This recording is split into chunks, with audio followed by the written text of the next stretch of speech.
Welcome to Two Cooks in the Kitchen. You know, one of the reasons for making these videos is to show you that anybody can make anything. You get a recipe, you shop for it, make sure you have all the ingredients, and you follow the recipe and you can make wonderful food. It's not that difficult. Today we are going to tackle butter chicken. This is one of Kelly's favorite things that I make. I enjoy it as well, of course. And it's a complex recipe with a lot of different parts, but it's not terribly difficult. So let's get going. I have 2.5 pounds of boneless, skinless chicken thighs that I'm cutting up with my tart knife. No, this is an actual meat knife. And I like to leave it in pretty big chunks. I'll always end up with a few scraps, but I like to get a big chunk when I'm going along here. And so we've got the chicken cut. This is a piece of ginger that I peeled and ground on the microplane, and that goes in on the chicken. We're going to add some hot chili powder. I have just a little tiny bit of this green chili powder left. I'm going to get that used up. And then I'm going to also use a little bit of red chili powder. The green chili powder was really nice. We've used it for a while. I bought it online. Came from New Mexico. It was really nice stuff. And some salt. Is that a teaspoon? This is a half a teaspoon. I don't really know that you need to measure it specifically. And some garlic, which would be maybe 5 or 6 cloves of garlic. I'm using the pre-chopped because oddly enough, during the big pandemic here, fresh garlic has been really difficult to find. So you take this and you just mix it all up. And we're going to put this in the fridge for half an hour while we prepare the next part.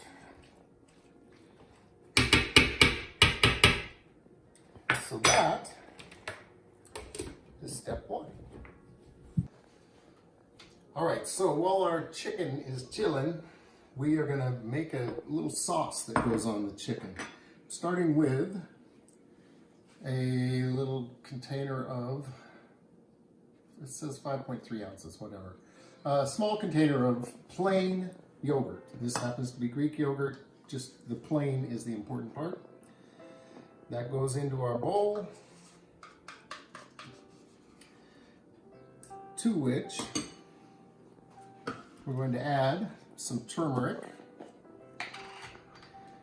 and I'm going to use probably about 1.5 teaspoons here, and some garam masala, which I make myself, and one of these days we'll do a video showing that. We're not out yet, so it'll wait. But I'm also going to use the same amount of garam masala, 1.5 teaspoons. You can probably buy garam masala already made, right? I bet you can. But one thing about that spice is that every family's garam masala is different. They have their own unique way that they like it, and that's what I like about it, is being able to just make it my own way. And I'm going to use twice as much cumin, so 3 teaspoons. And again, I'm not being real precise with measurements here. It's just kind of by feel in some cases, but I do want to make sure I get enough lemon juice here, so yeah, it's going to work. I need a couple tablespoons of lemon juice, and I'm going to get that out of this one lemon.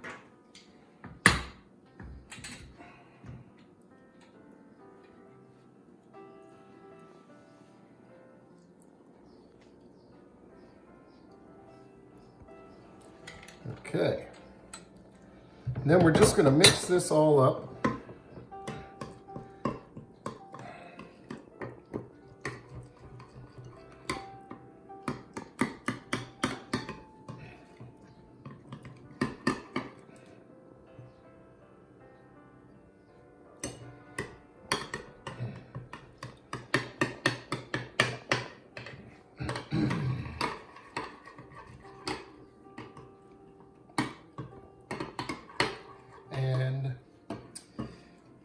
this will go on our chicken.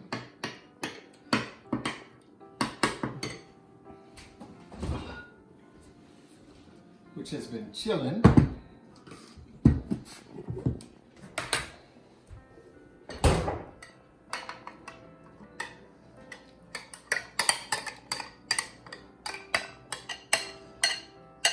And I just don't like to waste anything. So I'm going to make sure I get it all.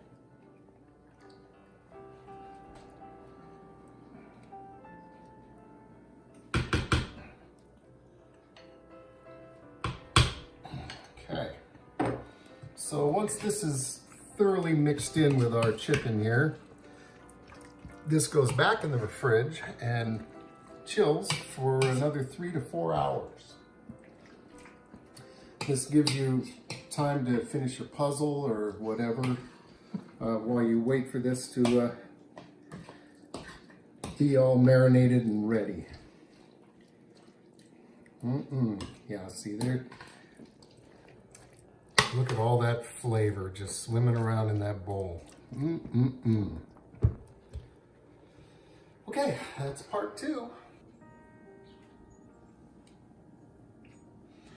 So our chicken has been chilling in the fridge for about 4 hours, during which time we went to the farmer's market, we walked down to the marsh, and now we're ready for the next step. Well, we're going to cook this chicken and we got to flip every little piece of it over. And so this is entirely optional, but the way I prefer to do it is to put them on skewers. So I just turn the whole skewer when it's time to flip it. And this works well, but it's, a little messy. But so is, flipping all these pieces one at a time is also going to be messy. So I think this is okay. Butter chicken was created in 1947 in Delhi, India, kind of by accident. They took some leftover chicken and they threw it in a tomato sauce, and butter chicken was born. And it's basically a very spicy chicken, not in with the Indian spices, not heat-wise, in a very rich tomato sauce, and hence the butter part of the butter chicken. And it's become a very popular staple in many, many countries. It's pretty well known. This recipe comes from Gordon Ramsay, with a few little tweaks here and there.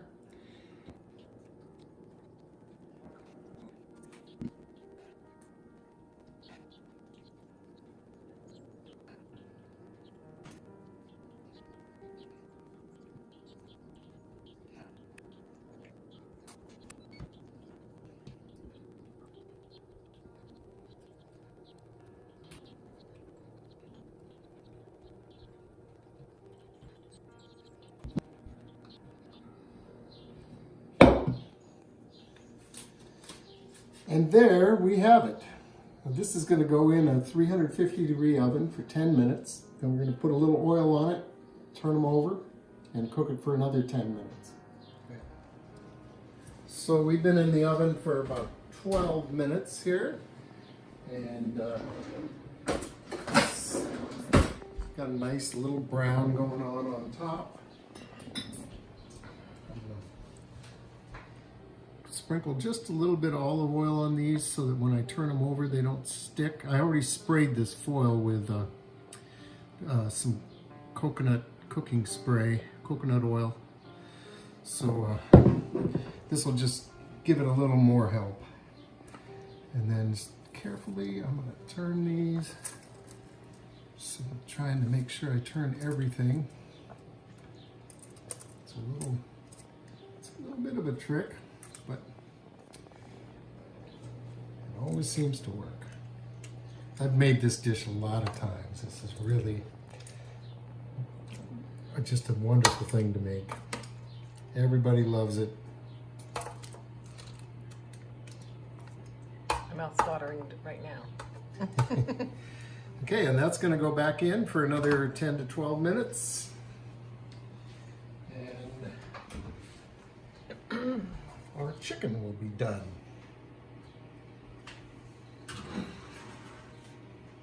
Okay, so now that our chicken is out of the oven, we can let that cool for a while, and it's time to put our dinner together. And so let's get cooking. We're going to start with some ghee. This is clarified butter that I make this myself, and in it I put a lot of the same spices that we're using in this meal. Basically your curry spices, the warm, flavorful curry and a little bit of clarified butter. And ghee can take a pretty good amount of heat without burning, which is a great reason to use it. But I keep this around all the time. It's so useful for so many things. And you can buy it at the store. You can buy pre-made ghee. It's very easy to make. Maybe when that one runs out, maybe we'll show you all how to make some. Often it is just clarified butter with no spices in it, so you could make this to your own liking easily. So earlier today, while our chicken was chilling, we went to the farmer's market and we actually found garlic. So yeah, that's how this this quarantine has been. As you know, the highlight of the week is, wow, we found some garlic. So I chopped up 3 big garlic cloves. We're gonna put that in, and I also grated some more ginger. Gonna put that in, and there's still some on the grater we gotta get. Actually, a lot of the ginger just stays on the grater, and you just knock it into the pan. And I'm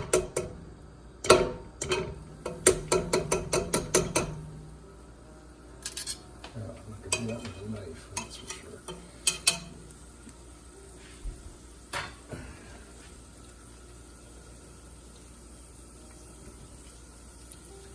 Okay.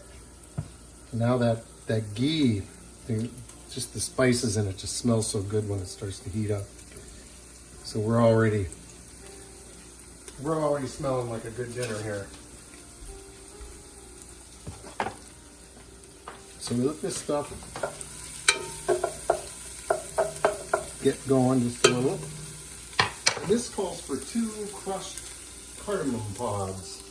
So I've got my cardamom pods, and I'm going to put them in my Bobby Flay cardamom crusher here. I think it was Jamie Oliver, actually. Oh, okay. One of those guys.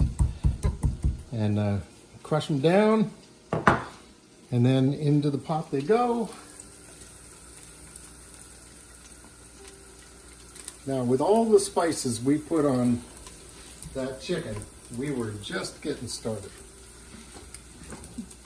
This calls for 2 cloves. In they go. Whole cloves? 2 whole cloves. And then a teaspoon of chili powder.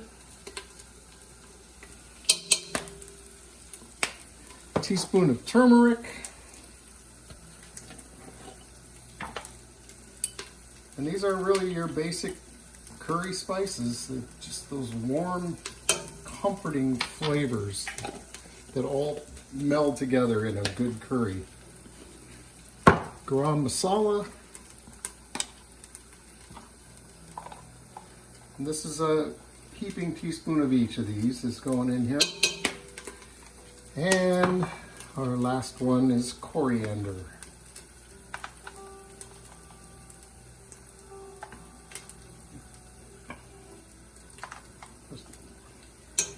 Okay, and we are going to let this mix with that butter, and it's just going to cook.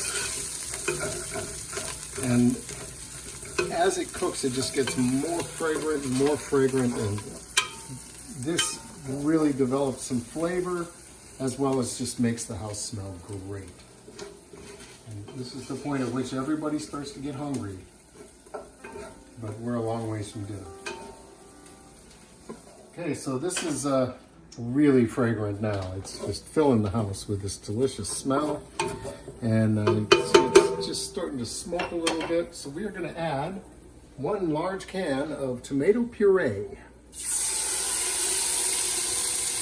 And I will warn you, at this point, Already doing it. this was flute. That's not the right lid.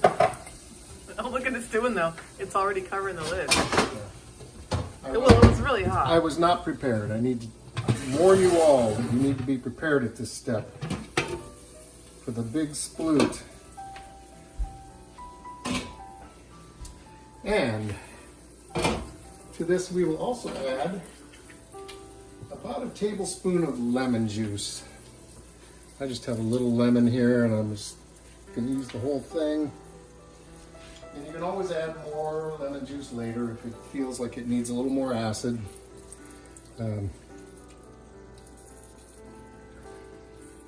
So here we have all those spices, our tomato puree, lemon juice, and that is really the basis of our meal here. And what we're going to do once we get this mixed together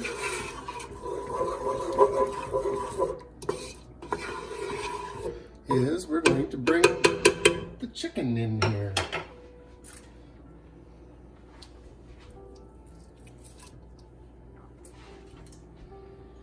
So all this chicken's already pretty much cooked, but now we're going to get it in the sauce with all the other spices. And remember, we put a lot of spice on this chicken too, so it's really bringing in a lot more flavor. And this tastes nothing like a can of tomato sauce when you're all done, that's for sure. If it did, you wouldn't be making it. That's right. Somebody doesn't like that.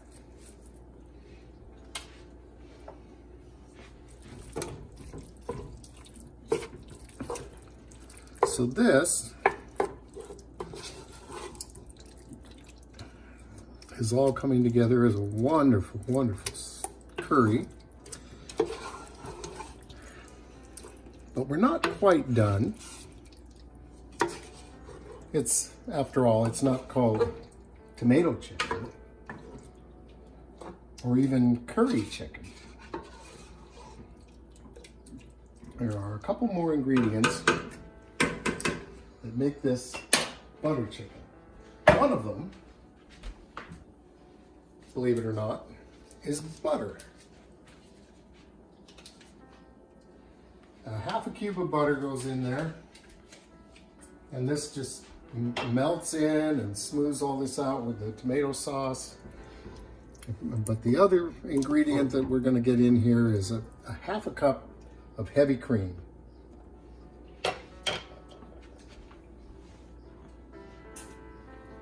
So get that in there, and then this all can just cook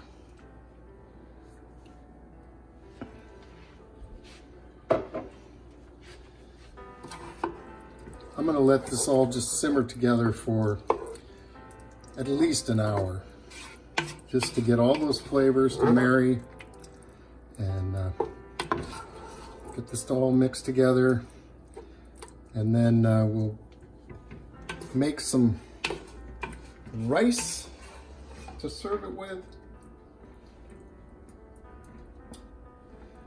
And so we'll let this pot do its thing for the rest of the afternoon. Okay, so now it's time to turn our curry, our butter chicken, into a dinner. And what can we serve it with? Well, obviously rice, but let's elevate the rice. We spent all day making this curry. Let's make the rice special too. So I have here a 1 3/4 cup of coconut milk. And coconut milk comes in a can like this. And we went out and bought a case of these today because we were out of coconut milk and we knew where to do that. So here's the thing, the trick with coconut milk is to open the bottom of the can, because the top of the can has a layer of cream on it. And often it's not the kind that you can open with a can opener. So you open the bottom of the can, then the milk comes out and the cream is left in the bottom of the can. So I'm using the amount, whatever your rice says to use water. You use a cup of rice, a cup and 3/4 of water, substitute coconut milk instead of the water. That is a quick and easy way to elevate your rice. Another way is to add lemongrass. This is just something that's so common in all of Asia, and it just has an incredible, it adds a sweetness and a richness to anything you put it in. It's just instant elevation right here, lemongrass. And this doesn't have any purple in it, this particular stock.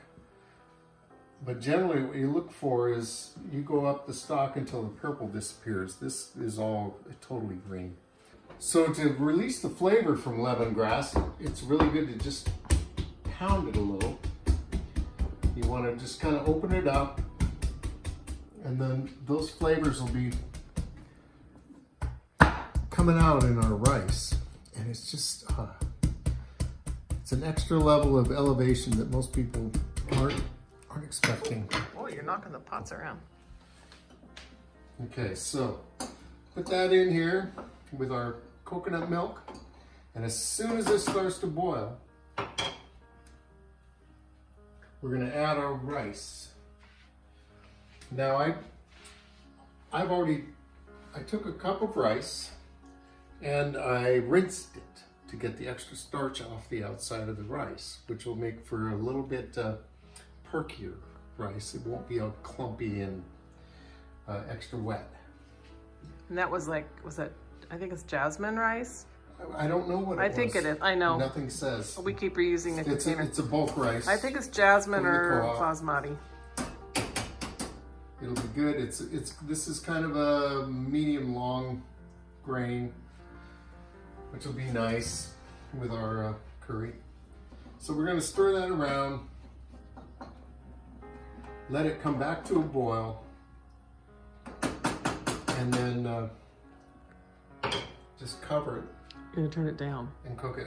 Well, I am going to turn it down once it gets back to a boil. You don't want to keep it boiling. Okay, so now we're there. I'm going to put it on the back burner because I can't turn the front one down very much.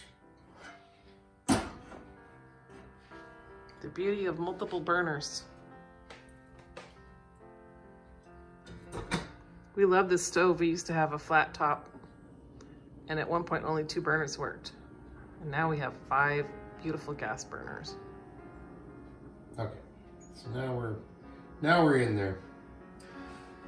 So now it's time to think about what this is going to look like on the plate. So our curry here is pretty soupy. So I think this is going to be a bowl dish. So we're not going to need any garnishes that go on the side. Any garnish we have is going to have to go on the top. So let's go see what we can find.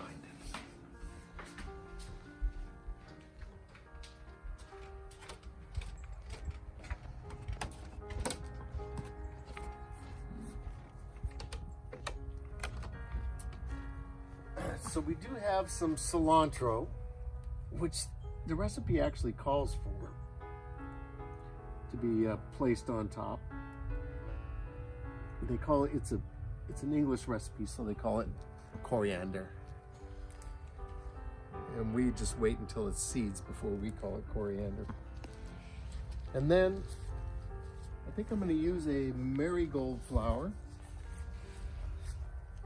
Take one from down inside here. They just started flowering, so it's difficult to remove flowers, but it'll be fine. And then I'm going to get some, I think some of these borage flowers. These are just pretty little blue spots, and our curry is pretty yellow, so I think the blue will look nice with it. These are all edible flowers too. You would not You gotta look You them up don't want to first. garnish with any flour that you can't eat. Actually, nothing should go on the plate that you can't eat.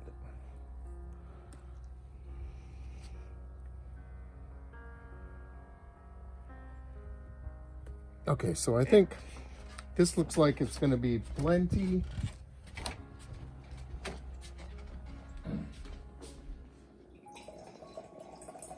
Oh, I was out of wine. So a lot of time has transpired. We've had several cocktails. We've had some wine. And our dinner is ready to plate up. So here we have our lovely rice. And we'll put a scump of that in each of these bowls. And this, I tell you, this is really going to be good. Always is. It's my favorite. Anytime you have the opportunity to plate 2 plates, do it, because you never know which one is going to be good for photos. So you have to do both of them. We can't eat until we take a picture of our food. I think that's becoming the norm now. And neither can my friends. Actually, They all know. here we are. So this is it's pretty soupy, which I wrote on the recipe that this is pretty soupy, and that turns out to be just great, because look at how it just goes into the rice. It's a beautiful thing.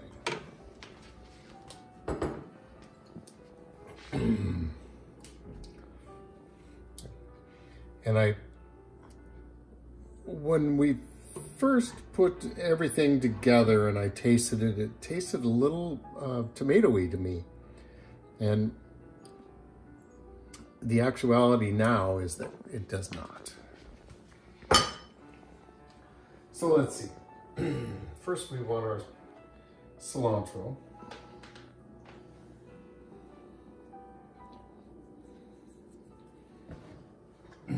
It's a flavor that just goes with everything in here. There's coriander seed in here, and cilantro is nothing but coriander to be.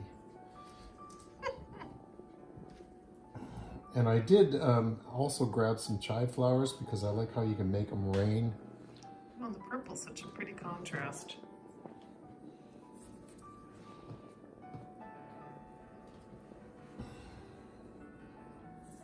And then we have this beautiful marigold. Oop, my shadow. Let's bring that around here.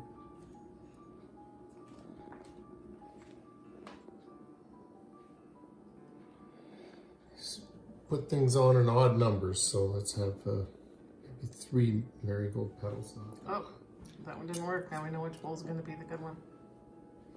No, it's gone.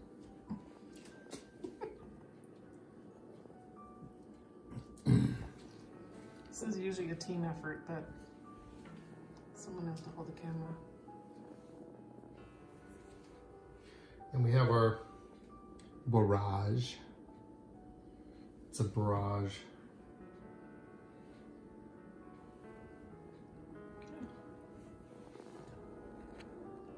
You need a little Color. edge of the plate. Look how colorful that is. Beautiful. Come on now. That's a thing of beauty. Oh, paper towels ran out.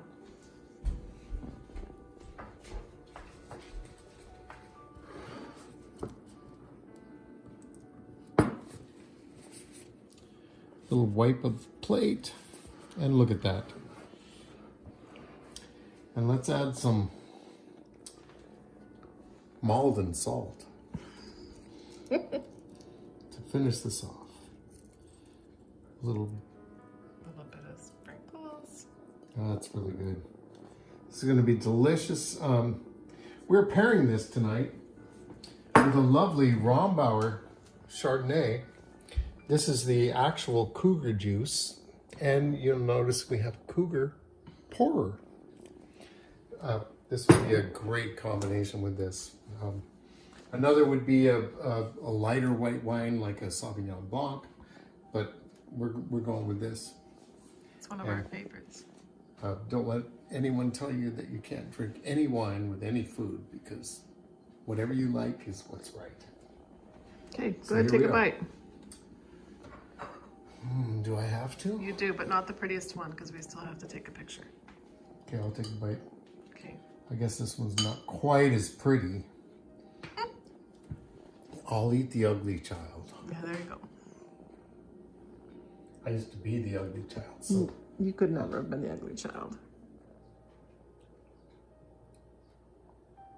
Oh yeah. So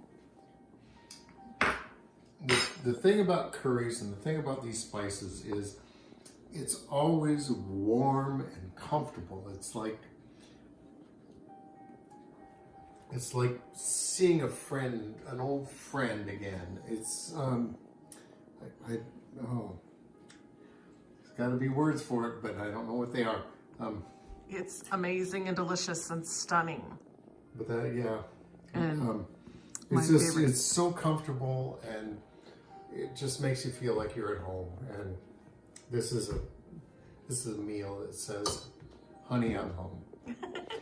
So thanks for watching Two Cooks in the Kitchen.